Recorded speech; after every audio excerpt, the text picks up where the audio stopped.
Friday the 30th.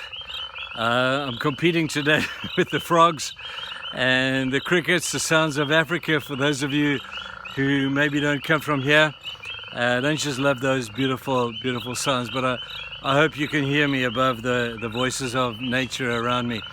It's Friday today. I want to conclude this particular aspect of the disappointment aspect of the mountain of disappointment. Disappointment with people is normal and natural, but disappointment with God is another deal completely. And over the course of the week, I've been appealing to you to think about this in a rational kind of way instead of some emotional, subjective sort of thinking. It's at times like this that we need to think with our heads and not so much our hearts. Our hearts can sometimes, because they're so prone to feeling and emotion, can sometimes get us into just a little bit of trouble. And so when it comes to disappointment with God, please think with your head and not your heart. It could save you quite a bit of pain. We've said so far that disappointment with God would suggest that God does not care for us. It would further suggest that it appears unfair, that He has favorites, and we all know that that's not true. It also would suggest that disappointment with God is sometimes we're disappointed that He doesn't speak and that He would appear to be kind of silent. And then yesterday we said that we're disappointed with God because it would appear from time to time that God would hide Himself from us. Now that is the subjective experience. And I just have to close this week with an example of Job, because Job suffered all of those things. Job, after he had been so disappointed in the loss of his family, his wealth, his fortune, his whole empire was gone. And he could well have said, where is God? Does God really care for me? Here I am striving to serve Him and to follow Him. Does God really care for me? He could have also said, well, this is not fair.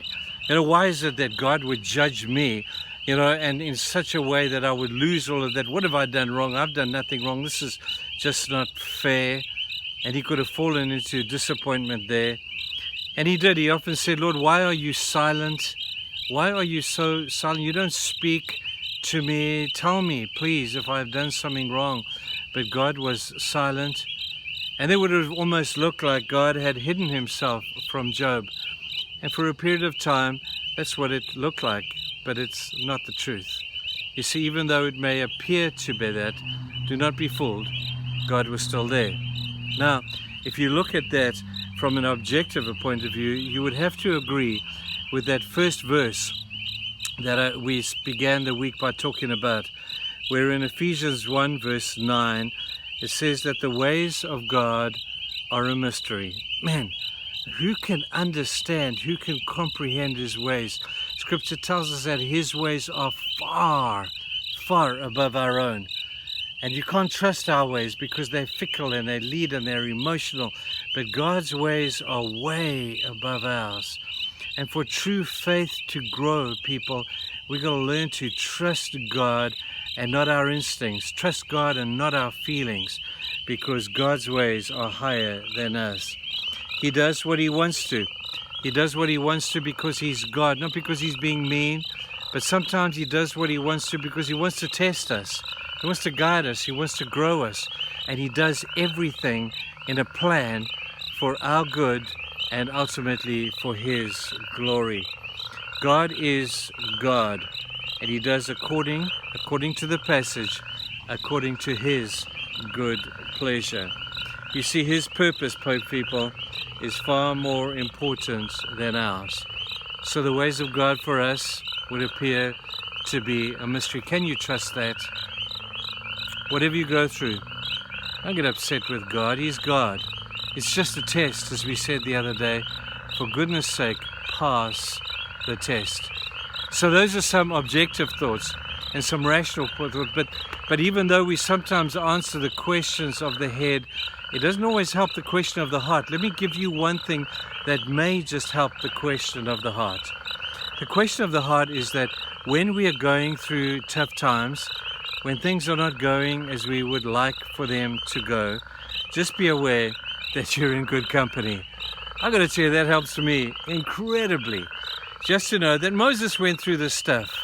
If anybody should not have gone through God being silent, God being distant, and God looking like he doesn't care, it should not have been Moses.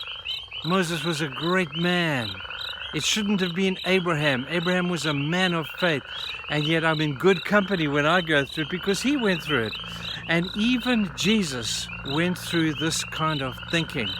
And yet subjectively, I am so appreciative of the fact that I am in very good company, and so are you, when you go through the same stuff. So I pray that that thought may just encourage your own hearts today, that when you go through those times, when you're in the fire, when you're in the traumatic situations, you're in very good company. And when you know that you can hang out and identify with Moses and Elijah and Elisha and Abraham and Isaac and Jacob and Joseph and all of those guys, man, that has to do something for your heart. So I hope today, on this beautiful Friday day, that you'll find yourself in church, that you'll get yourself worshiping, even when subjectively you may feel and be able to identify with all those aspects of disappointment with God. God understands, and he smiles when you get honest with him, because that's a good thing to do. Go and have a great day, and we'll see you next week. Thank you, guys. God bless you.